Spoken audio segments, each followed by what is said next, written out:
The night I found a steel gate welded across the road to my farm, red reflectors blinking like taillights in the dark.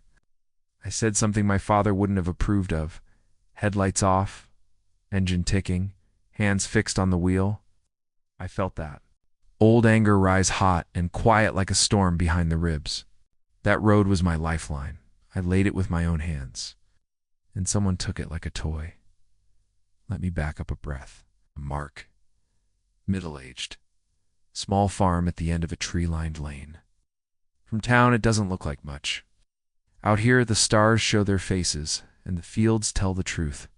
Years ago, when my kids were little and my father's still alive, I carved that road out of scrub gravel first, then Terran chip, finally a clean blacktop last summer. Dad taught me how to crown a lane so rain runs off, how to tamp edges tight. How a good road should feel under a truck steady as a straight promise. Each pass of the roller felt like laying down a chapter of our family's story. Then the subdivisions sprouted along the county line, cookie-cutter homes. Mailbox clusters, rules about paint colors and lawn height. The HOA came with it. I don't live there. My deed goes back to Grandpa, when the land cost what you could fold into a shirt pocket. My road begins on my parcel, crosses my parcel, ends on my parcel. Clear as a Sunday morning, but power does odd things to people.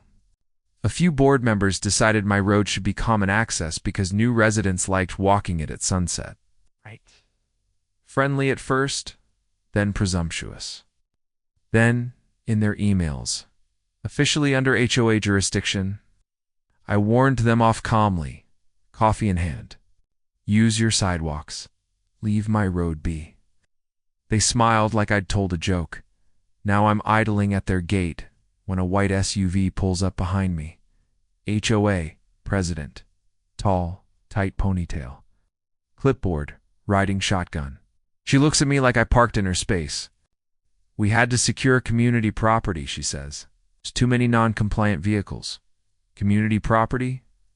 I keep my voice even. This road sits on my deed. That gate sits on my land. That's not how the board reads it, she says, thumb hovering over her phone. And you can't cut our lock. That's vandalism, ma'am. I say I paved this road for my family. Then use the resident entrance. She points toward the subdivision like she's offering a favor. We'll add you once you pay association fees. I could have laughed. I didn't. I called the sheriff. When someone welds a gate on your driveway, you call the law. The HOA called 2 trespass, charter violations. No. We stood in patrol lights while the crickets pretended nothing was wrong. The deputy steps out, older guy, quiet eyes. He listens. Takes names. I hand him deed copies and the plat I keep in the glove box. We walk the ditch. I show him the orange-painted survey caps. He nods, takes photos, then makes a face you can't read. Civil dispute, he says. No one cuts the lock tonight. No one touches the gate until the county and the court weigh in. The president smirks. I fold my papers, swallow my pride, and turn around. Driving away from your own home feels like leaving a friend bleeding on the shoulder. I sleep on my brother's couch, staring at a ceiling fan and hearing Dad's voice. Measure twice. Stand straight.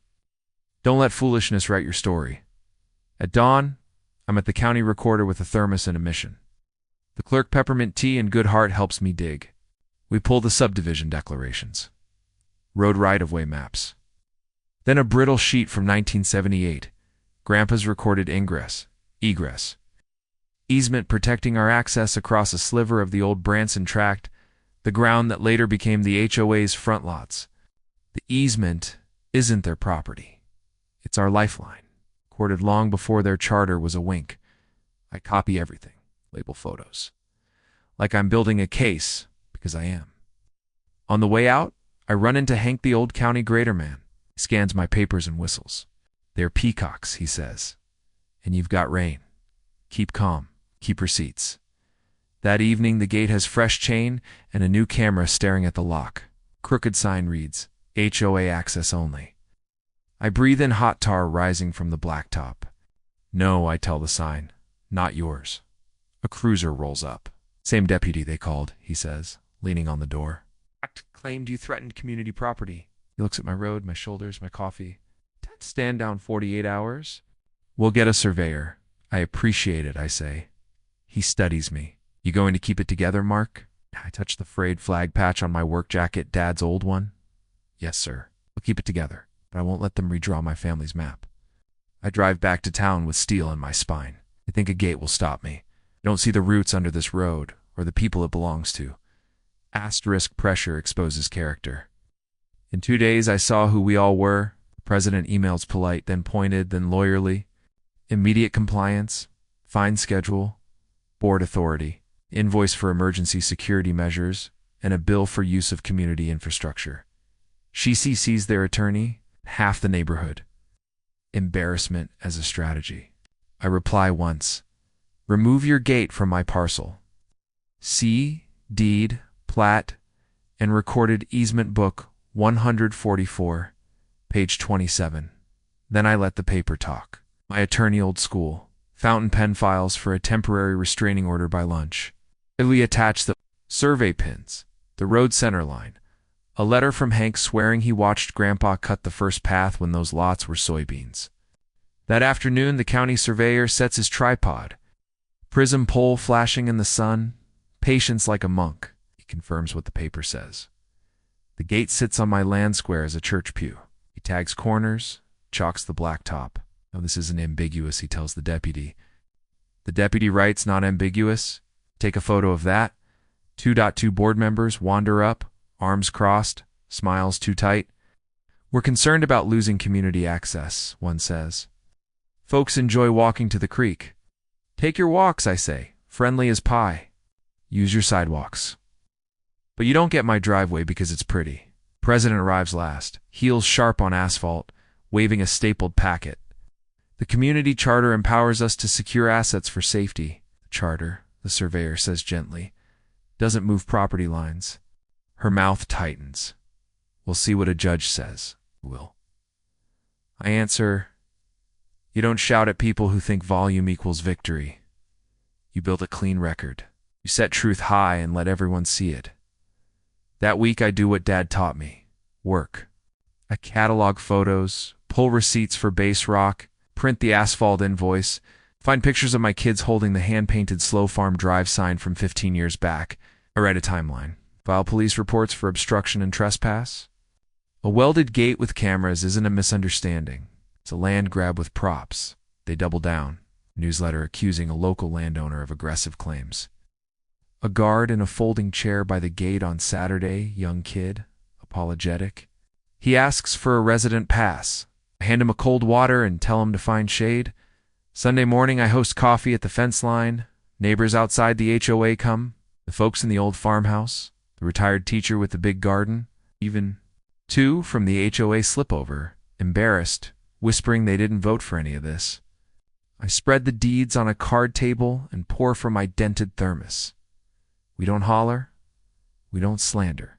We just press fingertips to the truth. Then the crack appears on their side. My paving contractor calls. Says the president's husband tried to get my invoice for insurance. He refused. The contractor also heard a rumor. The HOA plans community improvements on my ditch culvert work they'll bill me for. He caught it while bidding a pergola. The rumor's my pressure point. Monday, my lawyer files an amended motion asking for a court-supervised site inspection. Granted, the deputy meets us at the gate with the order. The president shows up again, lips pinched, locksmith rolling a cart behind her like a mule. The deputy reads, gate to be opened immediately. No obstruction pending hearing. Oh. The locksmith studies the welds. This wasn't installed to open, he mutters. He grinds. Sparks fly fireflies in daylight. Chain falls. The gate swings, stubborn, then smooth, remembering it's only steel. I ease my truck forward. Tires hum over the seam I tamped with my boy one hot July. I park by the oak at the bend, where Dad used to sit with the dog and talk soil like it had feelings. I lay a hand on the hood. Quiet feels like air after a long swim. We'll keep the peace until the hearing, the deputy says. You document everything. I will, I say. That week I mow the shoulders like courthouse lawn. Trim branches around the dead camera they zip-tied to a post. Wave at anyone passing. Sleep at home again, windows open to crickets and creek talk. They don't quit. More fines. A special meeting. Fundraiser to protect neighborhood safety. Posts online about dangerous traffic on our community road. She photographs my truck like it's trespassing on my driveway. Anger lights fast, then cools. Emotional spikes are part of the fight. But rage is a poor carpenter. It builds crooked. Friday brings rain. Wet gravel smell. I sip coffee on the porch and watch beads form on the blacktop. The road holds, just like Dad said. Good roads shed storms. They don't argue with water. They keep true underneath.